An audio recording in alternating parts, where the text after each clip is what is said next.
رب اشرح لي صدري ويسر لي امري واحلل عقدة من لساني يفقهوا قولي واجعل لي وزيرا من اهلي اللهم ارنا الحق حقا وارزقنا اتباعه وارنا الباطل باطلا وارزقنا اجتنابه سبحانك لا علم لنا الا ما علمتنا انك انت العليم الحكيم. الحمدللہ سورہ یاسین کے آخری رکوع پر ہم پہنچے ہیں اور قرآن مجید کے دل کی یہ جو صورت ہے اس سے ہم نے کافی کچھ سیکھنے کی کوشش کی. اللہ تعالی ہمیں سمجھنے اور عمل کی توفیق عطا فرمائے.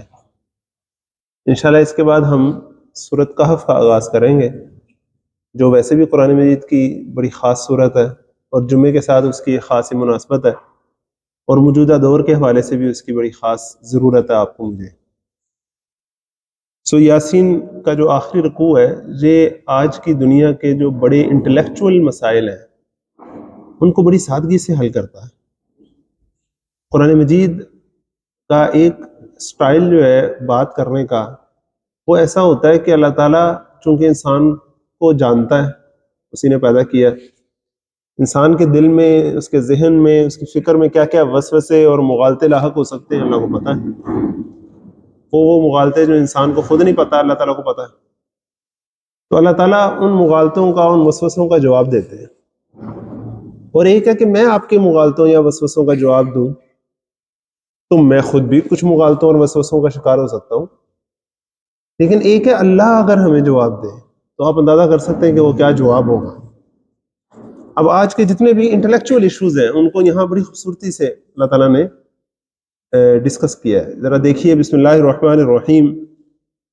وَمَن نُعَمِّرْهُ نُنَكِّسْهُ فِي الْخَلْقِ، اور جس شخص کو بھی ہم عمر میں بڑھاتے ہیں، لمبی عمر کرتے ہیں، نُنَكِّسْهُ فِي الْخَلْقِ، ہم اس کی ساخت کو، اس کے سٹرکچر کو الٹ دیتے ہیں.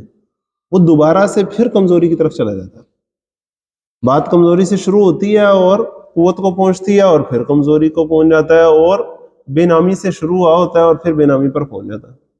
یہ پورا ایک سرکل ہے. یہ سب کہنے کے بعد اللہ تعالیٰ نے ایک سوال پوچھا، افلا یعقلون، تو کیا وہ عقل نہیں کرتا ہے؟ اب یہ بڑا ایک عجیب سوال ہے اس پس منظر میں اگر آپ دیکھیں، لیکن اس کو ذرا گرینڈ پرسپیکٹو میں دیکھیں تو ایک سوال یہ ہے کہ انسان پیدا کیسے ہوا. اس پر 100 جواب ہوں گے، اور جو اللہ تعالیٰ کے منکر ایوولوشنسٹ ہے وہ اس کا اور جواب دیں گے کہ بس یہ حادثاتی طور پر ایسے ہوا اور انسان جو ہے وہ پیدا ہو گیا اور اتنی بہترین مخلوق جو ہے وہ پیدا ہو گئی اور وہ بڑی ہو گئی. اچھا، اب جون سے دلائل انسان کو یہ ماننے پر مجبور کر رہے ہوں گے کہ خود بخود وہ انسان طاقت تک پہنچ گیا، وہ دلائل تو بڑے اپوزٹ ہوں گے ان دلائل سے جو انسان کو یہ کہیں گے کہ پھر وہ خود بخود کمزور ہو گیا. بھئی یا تو یہ سسٹم جو چل رہا ہے نیچر کا، یا تو یہ ہمیں مضبوطی کی طرف لے کے جانے والا سسٹم ہوگا یا یہ ہمیں کمزوری کی طرف لے کے جانے والا ہوگا. ایٹ اے سیم ٹائم کیسے یہ ہو سکتا ہے کہ وہی سسٹم ہمیں مضبوط بھی کر رہا ہو اور پھر وہی سسٹم ہمیں بوڑھا بھی کر رہا ہو؟ Is it an accident? کیا یہ حساتی طور پر ہو رہا ہے ایسے؟ کوئی ایک بات مان لو نا، یا تو مان لو کہ طاقتور تم خود ہوئے تھے، کمزور تمہیں کسی نے کر دیا، یا یہ مان لو کہ کمزور تم خود تھے، طاقتور تمہیں کسی نے کر دیا، یا یہ مان لو کہ وہ ایک ہی اللہ ہے جو تمہیں طاقت دیتا ہے اور جو تمہیں طاقت واپس لے لیتا ہے. تو کوئی ایک طرف بیٹھو نا، بات کو کرو نا، کوئی دلائل ہی ختم ہو جاتے ہیں اگلے کے پاس اگر جب اس انداز سے قرآن مجید سے بات کرتے ہیں. وَمَن نُعَمِّرْهُ نُنَكِّسْهُ فِي الْخَلْقِ أَفَلَا يَعْقِلُونَ، تو پھر بھی عقل سے کام نہیں لیتے کہ ہم ہی تھے جس نے تمہیں پیدا کیا، ہم ہی تھے جس نے تمہیں عمر دی، ہم ہی تھے جس نے تمہیں طاقت دی، پھر ہم ہی ہیں جو تم سے طاقت واپس لے لیتے ہیں. اور دنیا جو ہے وہ واقعی ایک لحاظ سے اگر کہیں تو واقعی 4 دنوں کی ہے، لیکن انسان یہ سوچتا ہے کہ اچھا 4 دنوں کی دنیا ساری تو پھر کھانا پینا موجوڑا، ایک سینس تو یہ بھی بن جاتی ہے. جب انسان یہ سمجھتا ہے کہ اس دنیا میں تو جو بھی مزے کے مواقع ہیں جو دوبارہ نہیں آنے، کر لو جو کرنا ہے، تو پھر دوبارہ تو کوئی پوچھ نہیں ہونی، دوبارہ تو کوئی زندگی نہیں ہونی، تو ابھی کر لو جو کرنا ہے. اس کا جواب بھی آگے قرآن مجید دے گا. بات ایسے ہی نہیں چھوڑے گا، اوپننٹ ہی نہیں چھوڑے گا. اب اگلی بات دیکھیں. ایک تجھے اللہ تعالیٰ نے آپ کے میرے سامنے بات رکھی نا، اور یہ حقیقت اگر انسان کے سامنے رہے تو انسان دنیا میں بھی آگے بڑھتا ہے، دین میں بھی آگے بڑھتا ہے. اگر میں اپنی جوانی کو یہ محسوس کروں کہ یہ ہمیشہ کے لیے نہیں ہے، ایک وقت آنا ہے کہ اس نے ڈاؤن چلے جانا ہے، تو میں دینی اعتبار سے بھی بہتر ہوں گا، دنیاوی اعتبار سے بھی بہتر ہوں گا. میں دنیاوی اعتبار سے بھی اپنا وقت ضائع نہیں کروں گا. ایک ذمہ دار باپ، ایک ذمہ دار بیٹا، ایک ذمہ دار بھائی ذمہ دار شہری بننے کے طرف میں آگے بڑھوں گا. میں وقت کا ضیاع نہیں کروں گا, اپنی انرجیز کا ضیاع نہیں کروں گا. اور اگر مجھے پتا ہوگا کہ ایک وقت آنا ہے کہ میں نے کمزور ہو جانا ہے, تو پھر ابھی جو کمزور ہے میرا ان کے ساتھ رویہ کیا ہوگا, آپ اندازہ کریں. پھر وہ اپنے ذہن میں وہ سارا واقعہ لے ہیں جو ایک باپ جو ہے وہ اپنے ایک بیٹا جو ہے وہ اپنے باپ کو ایسے ہی باہر ویرانے میں چھوڑنے جا رہا تھا اپنے بیٹے کے ساتھ. تو پھر بیٹے نے پوچھا کہ اچھا پھر جب آپ بوڑھے ہوں گے تو پھر میں آپ کو کدھر چھوڑنے جاؤں گا. تو انسان اگر یہ سمجھ لے کہ میری طاقت, میرا اختیار, میرا سب کچھ ہمیشہ کا نہیں ہے, میں بھی کمزور ہو سکتا ہوں, آج میں ایسے ہوں تو میں ایسے بھی ہو سکتا ہوں, تو اس کا رویہ ایسے والوں سے کیسا ہو جائے گا؟ ایک فیلنگ ہے نا, افلا یعقلون, تو کیا پھر بھی تم عقل نہیں کرتے؟ اب عقل کیا ہوتی ہے؟ عقل ہوتی ہے اپنے جذبات پر قابو پانے کا نام, مستی سے, غفلت سے ہوشیار رہنے کا نام, قابو رکھ پانے کا نام, سینسز میں رہنے کا کام. آج کی زبان میں اگر کہیں تو نان سینس حرکتیں نہ کرنا, سینسز میں رہنا, اس کو کہتے ہیں عقل. اب اس کا مطلب کیا ہے کہ اللہ تعالیٰ نے اگر تمہیں آج طاقت دی ہوئی ہے, اختیار دیا ہوا ہے, دولت دی ہے, تو تم مستی ہو گئے ہو, بھول ہی کیا کہ تم سے یہ ختم بھی ہو جانی ہے چیزیں. ایک وقت آنا ہے کہ تمہارے پاس اختیار نہیں رہنا, طاقت نہیں رہنی. کتنے بڑے بڑے ڈکٹیٹر اور کتنے بڑے بڑے بادشاہ, کیا ہوتا ہے پھر آخری وقت میں؟ وہی سب کچھ ہمارے ساتھ بھی ہونا ہے. تو افلا یعقلون, تو کیا پھر بھی تم بدمستی میں پڑے ہوئے ہو, عقل سے کام نہیں لیتے؟ اب اگلا جو سوال ہے وہ دیکھیے, وما علمناہ الشعر, اور ہم نے اس نبی صلی اللہ علیہ وسلم کو کوئی شاعری نہیں سکھائی, وما ينبغي له, اور نہ ہی شاعری ان کے شان شان تھی, ان کی شان تو بڑی اونچی شان ہے. شاعری تو بڑی عام انسانی چیز ہے, انسانی تخلیق ہے. ان ہوا الا ذکر, یہ قرآن مجید کیا ہے؟ یہ تو صرف اور صرف ذکر ہے, نصیحت ہے, یاد دہانی ہے. وقرآن مبین, اور صاف پڑھے جانے والی, بار بار پڑھی جانے والی کتاب قرآن مجید ہے. قرآن مجید کا تعارف دیکھیں کیسے کروایا جا رہا ہے. اور آپ کو پتہ ہے کہ آپ صلی اللہ علیہ وسلم کے اوپر جو اعتراضات کیے جاتے تھے وہاں, ان میں ایک بہت بڑا کیا تھا کہ یہ شاعر ہے, یہ تو شاعری کا کلام پڑھ رہے ہیں, کیونکہ دیکھنے میں ذرا اسی طرح کی خوبصورتی اور ایک صوتی آہنگ قرآن مجید میں بہرحال ہے. لیکن یہ بھی اللہ تعالیٰ کا ایک معجزہ ہے, آپ سمجھیں کہ اللہ تعالیٰ نے آپ صلی اللہ علیہ وسلم کو بالکل جسے کہتے ہیں دنیاوی طور پر کوئی لکھنے پڑھنے سے محفوظ رکھا ہوا تھا. سمجھانے کے لیے اگر میں صرف کہوں, کیونکہ وہ 40 سال تک ایک شخص جو لکھنا پڑھنا نہیں جانتے, کوئی شاعری نہیں کرتے, وہ 40 سال کی عمر میں اچانک اتنا فصیح کلام کہنے لگ گئے. تو یہ ویسے ہی انسان کو ایک غور و فکر کروانے والی بات ہے. پھر حضرت ابو صدیق رضی اللہ عنہ, جو آپ صلی اللہ علیہ وسلم کے بڑے قریبی اور پرانے دوست تھے, ایک دفعہ کیا ہوا کہ آپ صلی اللہ علیہ وسلم نے ایک شعر پڑھنے کی کوشش کی. آپ صلی اللہ علیہ وسلم کو شعر اچھے لگتے تھے, انہیں اپریشیٹ کرتے تھے, کیونکہ فطری بات ہے نا. تو آپ صلی اللہ علیہ وسلم کو اچھے لگتے تھے, لیکن پڑھنے کی کوشش کرتے تھے, کوئی بہت زیادہ اس طریقے سے پڑھے نہیں جاتے تھے. اللہ تعالیٰ نے آپ صلی اللہ علیہ وسلم کو اس سے محفوظ رکھا ہوا تھا. اب ایک دفعہ آپ صلی اللہ علیہ وسلم نے حضرت ابو صدیق رضی اللہ عنہ کے سامنے کوئی شعر پڑھنے لگے, تو وہ وزن سے ذرا آؤٹ ہو گیا. وہ بعض اوقات وزن سے آؤٹ ہو جائے شعر, تو بیچ میں ہنس جاتا نا, شعر پورا ہوتا ہی نہیں, سننے والے کو پتہ لگ جاتا ہے کہ کوئی لفظ اوپر نیچے ہوا ہے. اب حضرت ابوبکر جو ہیں وہ تو بڑے ایک ادیب شخص تھے, انہوں نے جیسے ہی آپ صلی اللہ علیہ وسلم کو یہ دیکھا, تو آپ صلی اللہ علیہ وسلم کی طرف دیکھ کے مسکرانے لگے اور کہنے لگے کہ انی اشہد, میں گواہی دیتا ہوں, انک لرسول اللہ, کہ آپ واقعی اللہ کے رسول ہیں. آپ شاعر نہیں ہیں, آپ شاعر نہیں ہیں, آپ واقعی اللہ کے رسول ہیں. تو آپ صلی اللہ علیہ وسلم کو اللہ تعالیٰ نے شاعری نہیں سکھائی, اور نہ یہ شاعری آپ صلی اللہ علیہ وسلم کے شان شان تھی, آپ کی بڑی اچھی شان ہے. ان ہوا الا ذکر و قرآن مبین, یہ تو ایک نصیحت ہے جو دلوں کے اندر چھپی حقیقتوں کو یاد کرواتی ہے انسان کو, اور ایسا قرآن ہے بار بار پڑھے جانے والا جو مبین ہے, اپنا مدعا صاف صاف بیان کرتا ہے. شاعری تو عام طور پر جسے کہتے ہیں بات کو گھما پھرا کے لپیٹ کے کرنے کے لیے اپنی خوبصورتی کرتی ہے نا. قرآن مجید کیسا ہے کہ ہے بھی خوبصورت, اور بات واضح واضح دو ٹوک کرتا. لی انذر من کان حیا, یہ قرآن مجید کیوں ہے؟ تاکہ خبردار کر دے نبی صلی اللہ علیہ وسلم اس کے ذریعے سے, من کان حیا, ہر اس شخص کو جو زندہ ہے. مادی طور پر بھی جو بھی زندہ ہے اس تک دعوت پہنچنی ہے, جو فوتی ہو گیا اب تو اس کو دعوت تبلیغ نہیں ہے. لیکن جس کا دل زندہ ہے, جس کی روح زندہ ہے, جس کی خودی زندہ ہے, اسے سمجھ لگے گی بات. اے دل زندہ تو نہ مر جائے، وہ والی کیفیت، لینذر من کان حیا ویحق القول علی الکافرین، اور انکار کرنے والوں پر حجت پوری ہو جائے، جو کافر ہیں اپنے اعمال برے کر رہے ہیں ان پر حجت پوری ہو جائے کہ بھی تمہیں تو سمجھانے آئے تھے، تم نے پھر بھی بات نہیں سمجھی۔ اولم یروا، کیا یہ لوگ دیکھتے نہیں، انا خلقنا لهم مما عملت ایدینا، کہ ہم نے پیدا کیے ان کے لیے۔ اب پھر سے یاد کریں، پوری کائنات پر غور و فکر میں دو باتیں جو آپ کے میرے پیش نظر آنی چاہیے، نمبر 1 اللہ نے پیدا کی، نمبر 2 ہمارے لیے پیدا کی۔ انا خلقنا، ہم نے پیدا کی، لہم ان سب کے لیے، مما عملت ایدینا اپنی بنائی ہوئی چیزوں میں سے، انعامن چوپائے بھی، فہم لہا مالکون، اور اب یہ ان کے مالک ہیں، بنایا ہم نے اور ملکیت میں اب ان کی ہیں۔ یہ اللہ تعالیٰ نے آپ کے میرے کام میں لگا دیا نا سب چیزوں کو، اتنی بڑے بڑے جانور ہیں، ہاتھی ہے، گھوڑا ہے، اور بھی کیسے کیسے ہیں جن کو انسان اپنے تصرف میں لے آتا ہے۔ اگر جیسے پنجابی میں کہتے ہیں اگر وہ اتر جائیں تو انسان کے قابو میں آئیں، تباہی مچا کے رکھ دیں۔ یہ تو میں نے بڑے بڑے جانوروں کا نام لے رہا ہوں، کچھ چھوٹے چھوٹے آپ مچھر، مکھی، یہ بھی اگر سارے مل کے اپنی آئی پہ آ جائیں تو انسان کو لگے پتہ، اور اب اس سے بھی نیچے چلے جائیں، ایک بیکٹیریا، ایک وائرس، یہ بھی کس کی مخلوق ہے؟ ایک وائرس آتا تو پوری دنیا ادھر سے ادھر ہو جاتی ہے، ایک دفعہ کی نہیں ہو جاتی۔ یہ اللہ تعالیٰ ہے جس نے یہ ساری چیزیں کنٹرول میں رکھی ہیں، تمہارے تصرف میں دی ہیں۔ کوئی تھوڑا سا آؤٹ آف کنٹرول ہونے بھی لگتا ہے تو اللہ تعالیٰ نے تمہیں یہ دماغ دیا کہ تم اسے کنٹرول کر پاتے ہو، یہ بھی تو اللہ نہیں دیا نا تمہیں۔ فَهُمْ لَهَا مَالِكُونَ وَذَلَّلْنَاهَا لَهُمْ، اور ہم نے ان کو ان کے قابو میں کر دیا، فَمِنْهَا رَكُوبُهُمْ وَمِنْهَا يَأْكُلُونَ، اور ان میں سے کچھ کے اوپر تو یہ سواری کرتے ہیں اور کچھ کو کھا ہی جاتے ہیں۔ ایسا ان کا اللہ تعالیٰ نے اختیار دیا انسان کو۔ وَلَهُمْ فِيهَا مَنَافِعُ، اور ان کے لیے ان میں کئی طرح کے فائدے ہیں، وَمَشَارِبُ، اور مشروبات بھی ہیں، دودھ بھی پیتے ہیں اور شہد بھی۔ افلا یشکرون، تو پھر یہ کیوں نہیں شکر گزار ہوتے؟ پھر یہ شکر گزار کیوں نہیں ہوتے؟ سارا کچھ تو یہ کرتے ہیں لیکن شکر نہیں کرتے۔ وَاتَّخَذُوا مِن دُونِ اللَّهِ، اور انہوں نے اللہ کے سوا بنا لیے آلہۃً، دوسرے معبود۔ اب معبود کون ہوتا ہے؟ جس کی غلامی کی جاتی ہے۔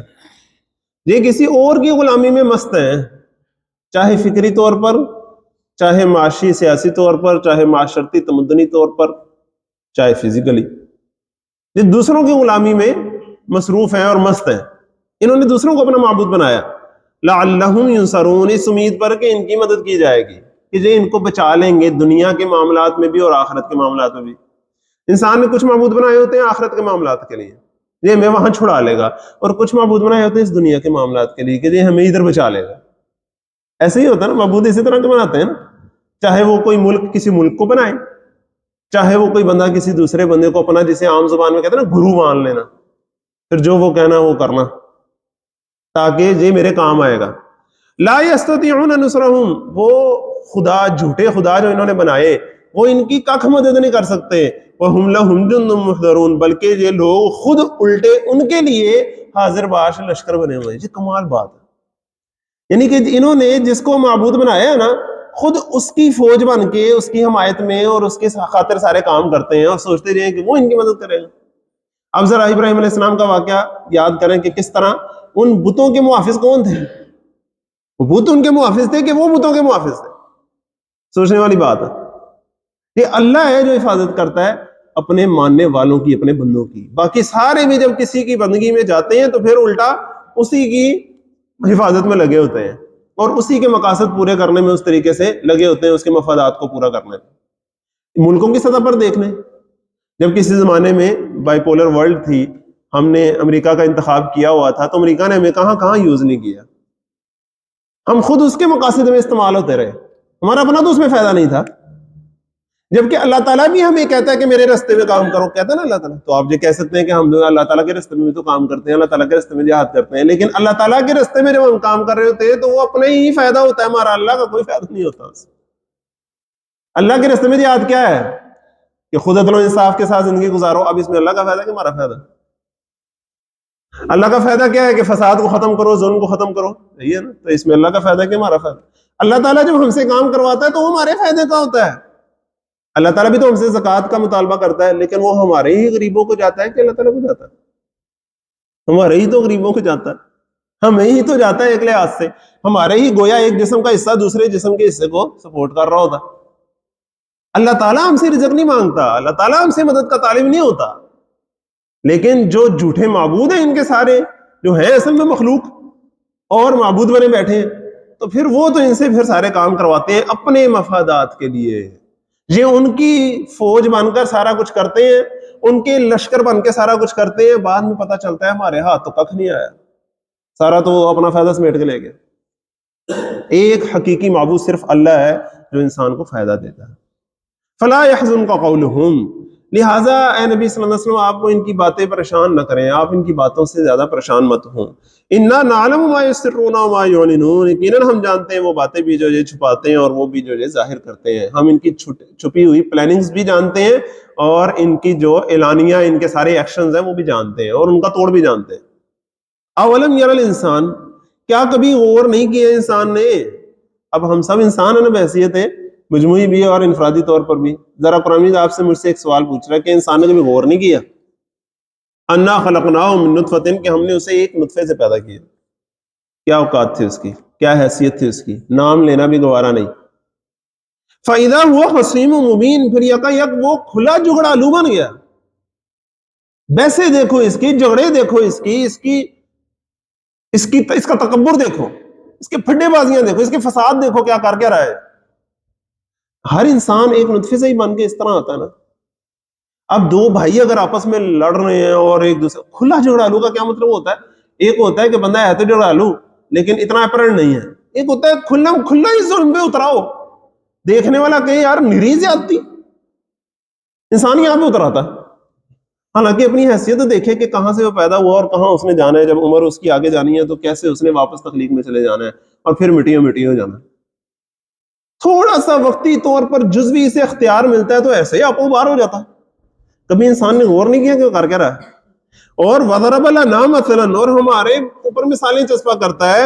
وَنَسِيَ خَلْقَهُ، اور اپنی پیدائش کو بھول جاتا ہے. قَالَ، کہنے لگتا ہے مَن يُحْيِي الْعِظَامَ وَهِيَ رَمِيمٌ، اور بھئی کون زندہ کرے گا ہڈیوں کو جب وہ بسیدہ ہو گئی ہوں گی. کیا نبی صلی اللہ علیہ وسلم کے سامنے آ کے ہڈیاں لے کے ایسے پیس کے ہوا میں پھونک مار کے اڑانی دی جاتی تھی اور کہا جاتا تھا کہ ان کو زندہ کرے گا آپ کا رب؟ ایسے کہا جاتا تھا. آج بھی یہ انٹلیکچوئل ایشو ہے کہ بھئی ایک دفعہ مر جائیں گے پھر کون زندہ کرے گا. اب پھر وہی بات ہے، وہ لوگ جو یہ سمجھ رہے ہیں کہ اتنی بہترین کائنات کی تخلیق خود بخود ہو گئی. خود بخود اتنی اچھی کائنات کی تخلیق پہلی دفعہ ہو سکتی ہے اور دوسری دفعہ پیدا ہونے پہ تمہارے ذہن میں بات نہیں آ رہی. تو اللہ تعالیٰ سوال کیا پوچھتے ہیں، کہتے ہیں، جواب کیا دیتے ہیں، قل، ان سے کہیے، یحییھا الذی انشأھا اول مرہ، انہیں وہی زندہ کرے گا جس نے ان کو پہلی دفعہ پیدا کیا.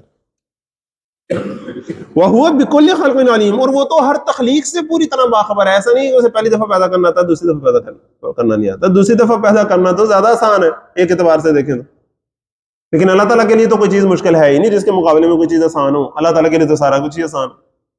وَهُوَ بِكُلِّ خَلْقٍ عَلِيمٌ، اور وہ تو ہر طرح کی تخلیق سے پوری طرح واقف ہے. الَّذِي جَعَلَ لَكُم مِّنَ الشَّجَرِ الْأَخْضَرِ نَارًا، اور وہی ہے جس نے تمہارے لیے سبز درخت سے آگ بنائی. فَإِذَا أَنتُم مِّنْهُ تُوقِدُونَ، پھر اب تم اس سے چولہے دہکاتے ہو، فیول اپ ہوتے ہو.